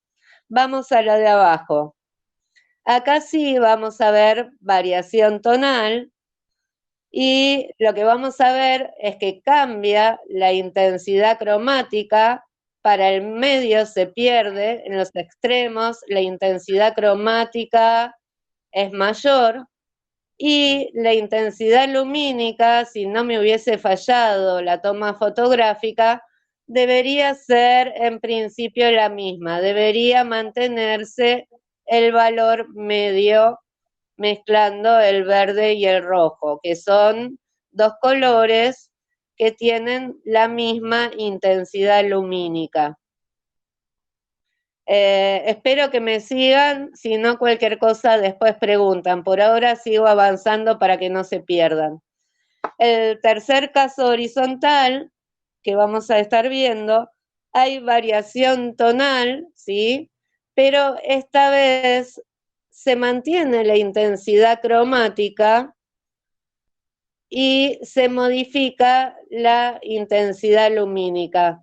¿Por qué digo que se mantiene la intensidad cromática? Porque si bien nosotros estamos cambiando de color, son todos en principio nombrables, ¿sí? Es amarillo-verde, es azul, es violeta. Entonces, ahí lo que estamos haciendo, estamos cambiando el tinte, o sea, estamos haciendo una variación tonal, pero sin embargo, se mantiene la intensidad cromática y se cambia la intensidad lumínica. De izquierda a derecha vamos de claros a oscuros.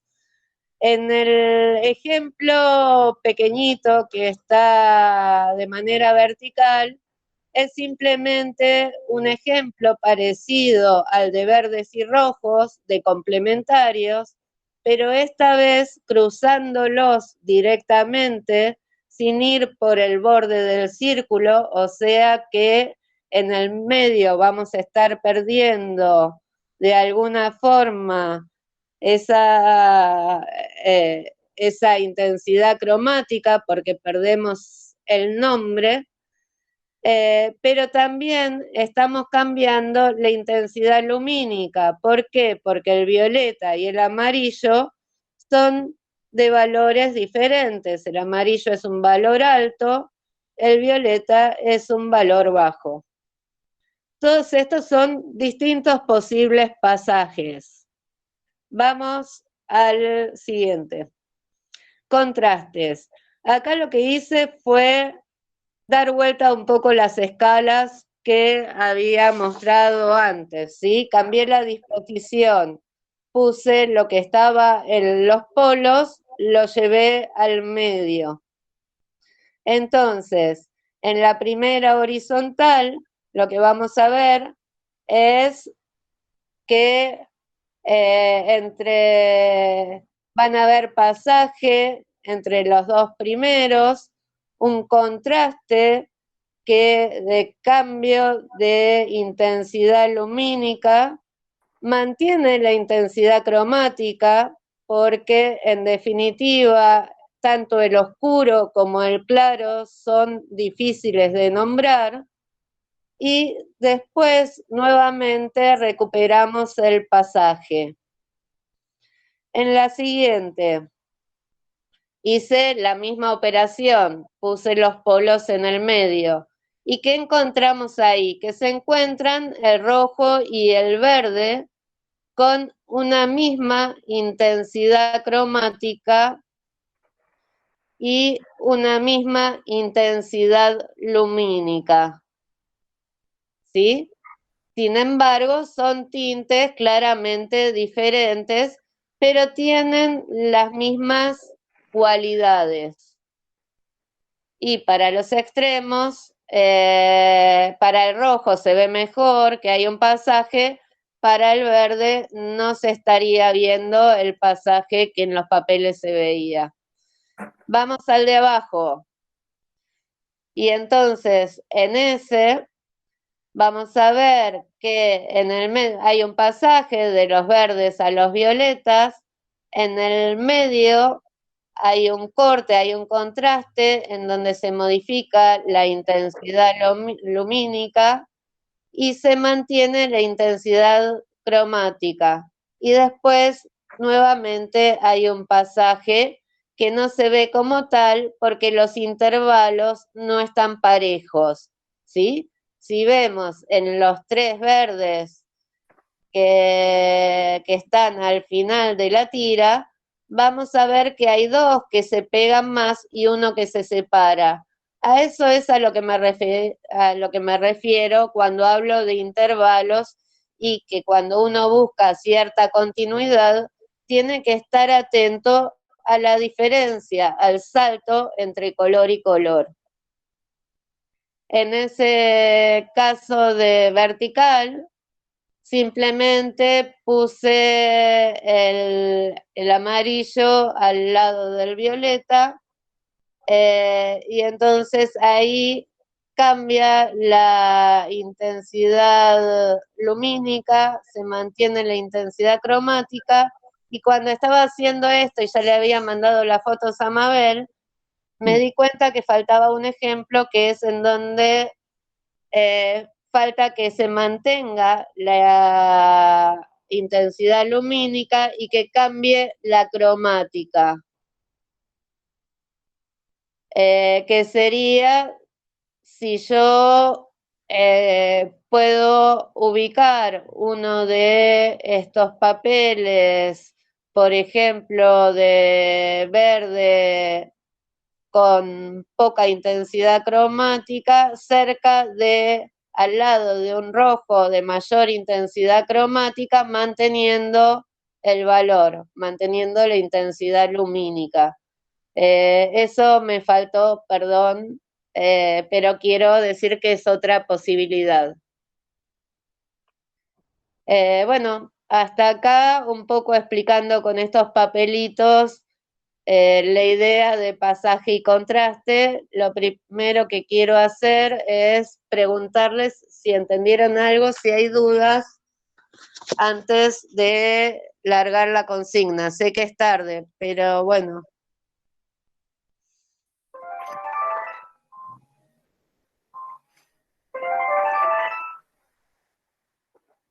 Acá voy a usar el negro y el blanco. El negro y el blanco, traten de formarlo, el blanco va a ser más difícil, pero no sé si escucharon cuando Gise dijo, no sé cómo está formado este negro. Busquen formarlo a partir de un negro cromático, el blanco, que sea también lo más cromático posible. Lleguen al extremo de perder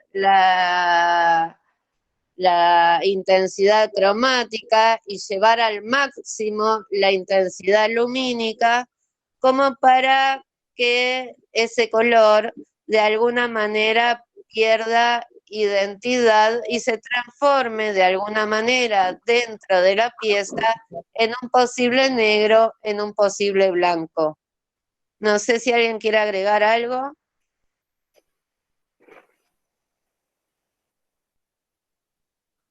De los docentes también, si alguien quiere agregar algo.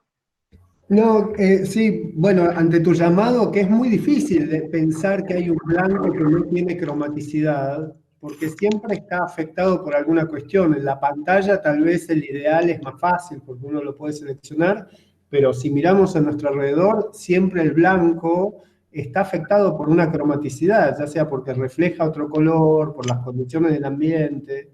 Por eso, digo, en el ejemplo súper concreto, las cámaras digitales, uno tiene que hacer digamos, balance los blancos, ¿no? Para establecer un punto de medio ideal en el cual se va a medir la temperatura de color. Una métrica, fijar una métrica para establecer una temperatura de color. Digo, no todos los blancos son iguales. Hay blancos que tiran al cálido, hay blancos que tiran al frío, aunque podemos decir que están en bajos niveles de intensidades cromáticas y por eso no los podemos nombrar como otra cromaticidad. Lo mismo los negros, hay negros que tiran al cálido, hay negros que tiran, no sé, a las tierras, hay negros que tiran al frío, entonces son lugares de baja intensidad cromática. Ahora, tal vez en otra escala y en otras condiciones de luz o en otra relación, pueden ser leídos como cromaticidades inclusive. El problema con el... Perdón. Perdón, Estelita, no. No, que quería agregar que tanto el blanco como blanco entre comillas y negro entre comillas lo compongan digitalmente, ¿sí? Que esa área no tenga lectura de hoja de soporte, vamos a decirlo, en el caso del blanco, sino que compongan ese valor ultra alto que puede llegar a ser un blanco. Ármenlo, ¿sí? No dejen un blanco por defecto, tampoco no dejen el negro por defecto, compongan ese valor ultra bajo que va a empezar a tener quizás una lectura de negro y compongan ese valor alto que quizás va a empezar a tener una lectura de blanco, pero que siempre esté formado por alguna cromaticidad. Y aparte eso les va a ser operativo para la continuidad de los ejercicios, ¿no? Que haya alguna identidad cromática aunque esté en una bajísima intensidad. Perdón, cortito. Les quedó claro, 100% blanco no, 100% negro no, y punto. Sí, porque ahí no pueden trabajar la intensidad cromática, chicos, ahí hay una variable que se estarían perdiendo. Desde ese lugar es que hice mención también a Cle, en ese gris activo, no solamente con los blancos y los negros, sino que con los grises pasa lo mismo. Busquen que sean grises que vengan de la naturaleza cromática, ¿sí? Del cruce de colores, porque desde ahí es donde podemos hablar de intensidades cromáticas. Si no hay tinte, no hay cromaticidad. Perdón, el ejemplo que dio Omar, perceptivo, es muy útil, ¿no? Perdón, Adrián. No, quería decir una cosa que a estas alturas tal vez podría ayudarnos. Si fuéramos muy extremos, el negro y el blanco deberían ser considerados grises de variación infinita. Esto que acabo de decir quiere decir que nunca existieron como tales. al negro se lo llama la suma de todos los colores, pero en alguna medida es una variación de un gris infinito, porque puede, como decía Gabriel, virar hacia fríos o a cálidos. Pero bien es cierto que hay pigmentos que uno podría buscar químicamente a los que se los llaman tipos de negro. Ahora, lo que es cierto es que en relación, ese tipo de negro en relación pasa a ser siempre un modo de un gris infinito. Ahora, un gris muy bajo hecho de muchas variaciones de color. Perdón, se me cruza con muchos sonidos y no puedo seguir hablando.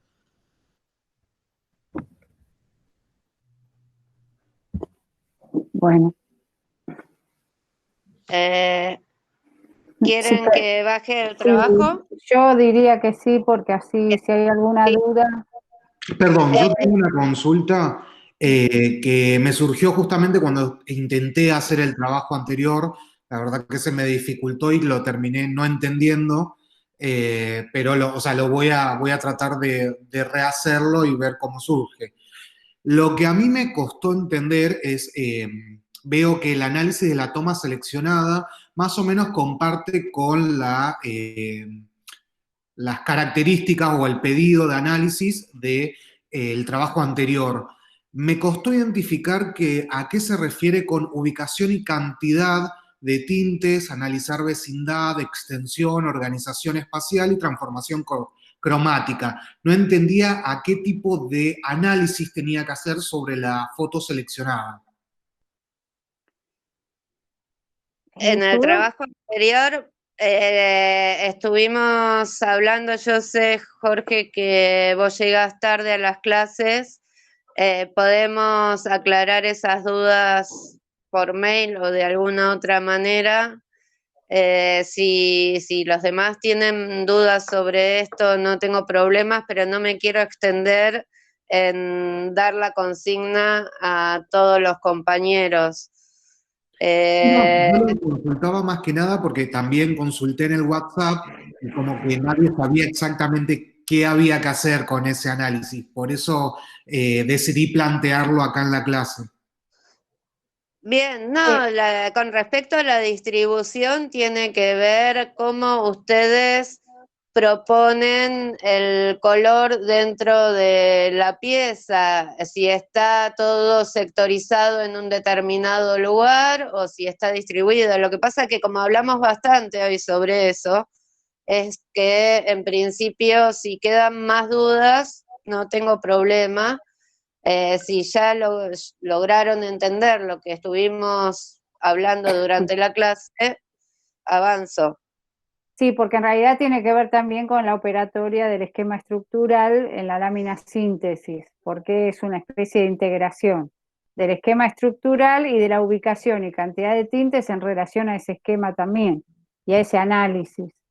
Lo que propongo es hacer una bajada del ejercicio sí, y después cualquier cosa respondo las dudas que tengan. No tengo problema en extenderme, no quiero extender a todos en esta situación en donde ya estamos pasados de horario. Sí. Con respecto a la consigna, y ahí sí quiero que si quedan dudas, a la nueva consigna, si quedan dudas, que pregunten. Van a trabajar con un nuevo encuadre. Acá quiero aclarar que el tema de la toma fotográfica, como ya dijimos, lo resolvieron muy bien.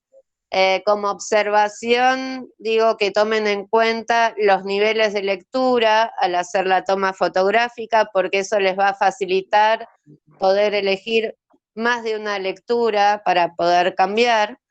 Pero simplemente esa observación con respecto a la toma fotográfica. Entonces, una nueva toma fotográfica con color.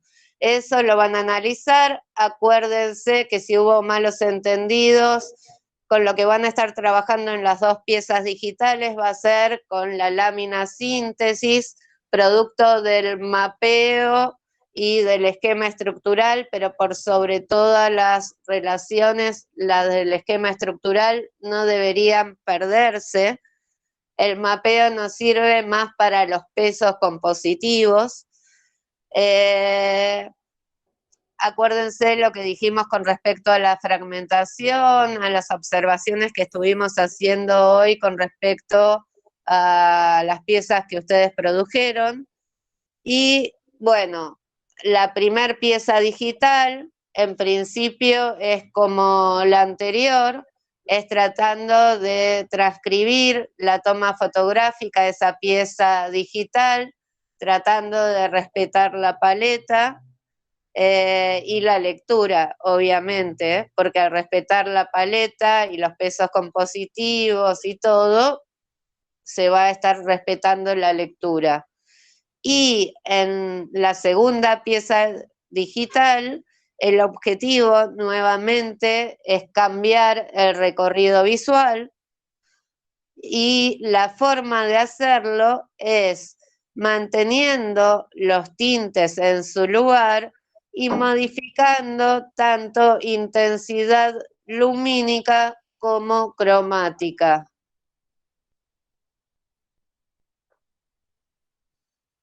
Después hay un nuevo análisis que lo que hace es verificar si se cambió o si no se cambió el recorrido.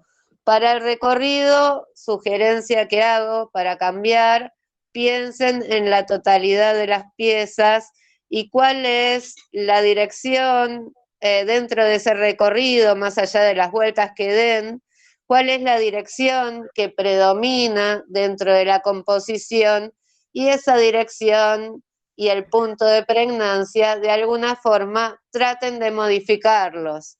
De esa manera se aseguran el tema del cambio del recorrido. Tomen en cuenta también lo que dijimos en cuanto a la iconicidad. No porque estemos en contra, pero en el momento de cambiar la lectura, no tengan miedo entonces cuando trabajan con iconicidad de romper un pasaje que podía surgir de una superficie curva, de pensar que en un objeto original del primer encuadre puede haber más de un tinte, y hacer operaciones que de alguna manera van a romper esa iconicidad. Por último, lo que es importante también aclarar, que esta vez va a haber una nueva escala cromática, en donde tienen que respetar el orden propuesto en la primera escala, con el cambio que hayan hecho de intensidad. Si yo en mi primera escala mi primer paleta digital tenía un azul y lo modifiqué por un azul más claro, voy a poner el azul más claro donde estaba el primer azul. No voy a cambiar el orden de aparición de los colores, pero sí voy a pensar una nueva escala producto de esta modulación de intensidades. Ahí cerré con el trabajo y bueno, de acá en más las dudas.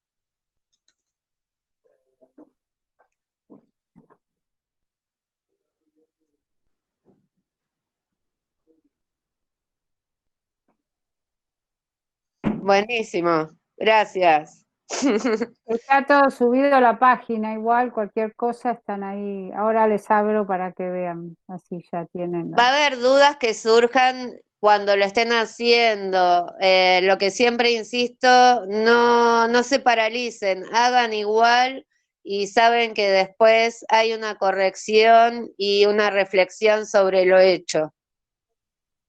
Sin hacer, uno no sabe tampoco si entendió o no.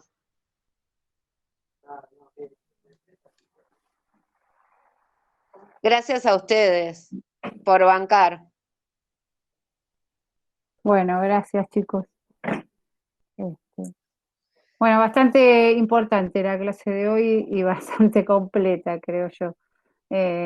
Así que bueno, si cualquier cosa en la página va a estar subida la clase de hoy y también están las consignas para el trabajo práctico, con lo cual, bueno, si no No sé si hay algún comentario o algo final, pero si no son ya las 10:20 casi. Bueno, Sí, normalmente extenso. terminamos más tarde, pero bueno. Bueno, vamos mejorando. A mí me parece que salió muy claro el movimiento de hoy. La semana que viene tal vez podemos volver a recuperar ese problemita que quedó planteado sobre el famoso negro y blanco, que para la relatividad del color no tiene existencia ninguna. Esto es muy importante porque el propio Albers hace desaparecer la existencia de esas identidades. Por eso las llamé grises, grises de alguna dimensión. Lo que pasa es que al pensarlas en términos de color, eso hace muy complicado lo que uno está nombrando. En realidad, lo más oscuro es un gris siempre y lo más claro es un gris. Esa cuestión es importante para lo que estamos haciendo, muy importante, pero vamos a conversarla con más detalle cuando aparezcan los trabajos de ustedes.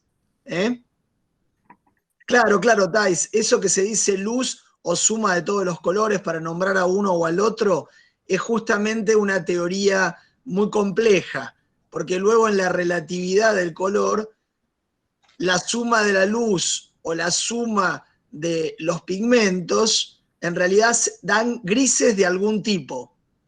Eso es lo que traté de decir para que lo tengan presente para los que dicen voy a mezclar con blanco o con negro. En realidad, hacer blanco o negro por color es siempre trabajar con el punto gris de extensión máxima de la luminosidad de lo que estoy armando o de la oscuridad de lo que estoy armando. Pero lo podemos ver en los trabajos de ustedes. Traten de pensar en esa dirección, que no hay blanco o negro. Pero es difícil. De hecho, Adrián, cuando trabajábamos pintando en el taller, siempre decíamos no usen blanco ni negro, sino justamente busquen el color más claro de los tintes que están usando. Tal cual. También era una forma de... Tal cual. Lo que pasa es que el blanco puro, ¿no? Hemos sido muy formados con la idea de que la escala empieza en el blanco. Empieza en el blanco, sí, es verdad. Y eso es lo que Albers trata de desarmar, ¿está bien? Y es muy importante tener en cuenta esto para pensar el color. Amplía mucho la percepción. Pero bueno, lo charlamos en los ejercicios de ustedes. Yo les agradezco. Estuvo buenísima la clase viéndola desde afuera también.